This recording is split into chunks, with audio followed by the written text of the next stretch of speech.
Muy bien, con relación al taller previsto para el segundo cuatrimestre de este año en la materia de Penal 1, el mismo consistía en analizar un fallo.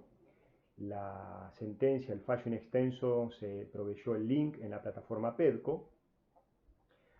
Y en este caso se trata de un fallo respecto de un hecho que implicó una mala praxis médica con varios médicos imputados. Y acá lo que se requiere en la consigna es determinar, por lo menos, el, el criterio utilizado para la condena de los médicos. Fueron condenados todos.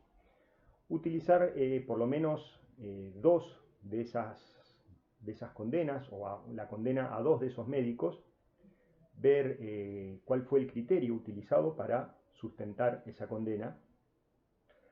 Principalmente el análisis desde el punto de vista de la imputación objetiva, o sea, buscar o determinar el accionar de cada médico sin analizar en detalle la cuestión clínica, ¿sí? No es necesario ponerse a describir cada una de las conductas o cada uno de los informes médicos respecto de la actuación de estos médicos. Sí, por ahí algo más genérico, pero no caer tanto en esos detalles, o sea, no ingresen en los detalles específicos. Y a partir justamente de ese análisis, la consigna es ver cómo se sustentó la condena de estos médicos, teniendo en cuenta, por un lado, la creación de la base del juicio de imputación y por otro lado el juicio de imputación stricto sensu, o sea, todo dentro del marco de la imputación objetiva, que fue el fundamento principal que se utilizó para sustentar esta condena. Dicho esto, entonces, a modo de una ayuda, vamos a repasar un poco, más allá de los videos existentes, que vamos a entender todo por esta cuestión de la imputación objetiva, más que nada enfocada al análisis o al trabajo que se estableció de este taller. Entonces, como se dijera en otras clases, como se dijera en otros videos, las teorías causalistas son las que buscan determinar cuál fue la causa que produjo el resultado. O sea, a grandes rasgos, el nexo de causalidad se conformaba analizando la conducta desplegada por el autor y su incidencia en el resultado. Todas estas teorías causalistas, en mayor o en menor medida, recurrían a la supresión mental, esto es, hacer una ficción de suprimir mentalmente una causa, y si esa supresión impedía que el resultado se produjera, estamos en presencia de un nexo de causalidad. Vimos que estas teorías establecían un piso y en algunos casos se proyectaban hasta niveles indefinidos, como por ejemplo la conditio sine qua non, lo cual era inaceptable, aunque sí establecía la conditio sine qua non a los fines de la imputación el nivel más rudimentario o primario, o sea, por lo menos nos daba el fondo a partir de donde teníamos que empezar a considerar el resto. Las siguientes teorías causalistas buscaron poner un poco de coto a esta amplia determinación de la causa, surgiendo así, tal cual se mencionó en otro video, otras teorías como la de la causalidad adecuada, la causa eficiente o la causa más próxima. No obstante, todas estas teorías no escapaban que, para acreditar la existencia o no de la relación de causalidad, se utilizaba el criterio científico natural, o sea, lo cual era cuestionable a la hora de analizarlo desde la categoría de la tipicidad. ¿Y por qué era cuestionable?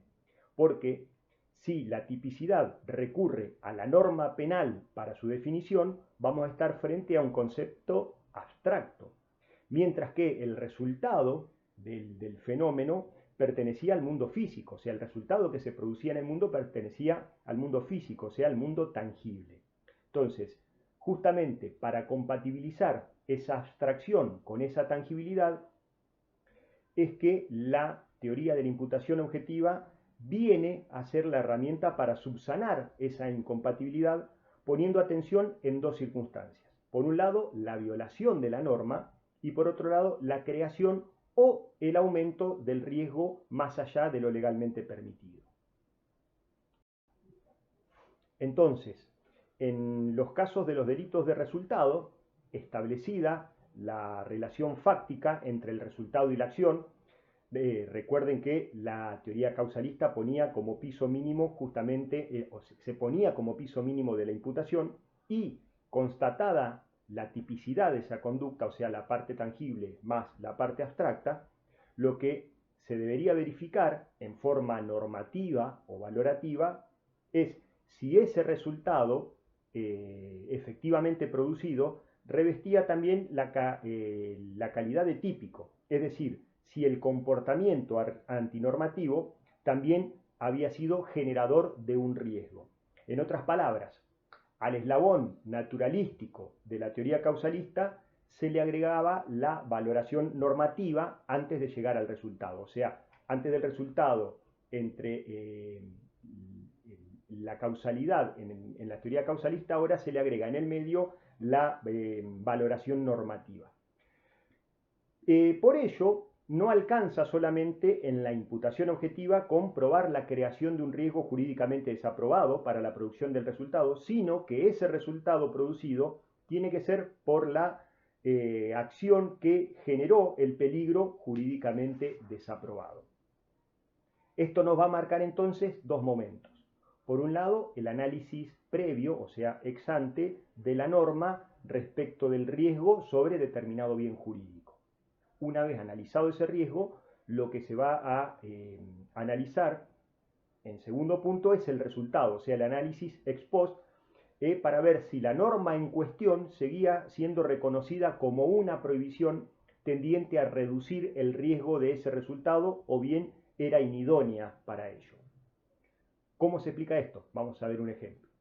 Supónganse una pared medianera y existe una prohibición de derrumbar paredes medianeras por el peligro justamente que puede significar de un derrumbe para bienes o personas que estén cerca de la misma, y no se puede derrumbar sin autorización.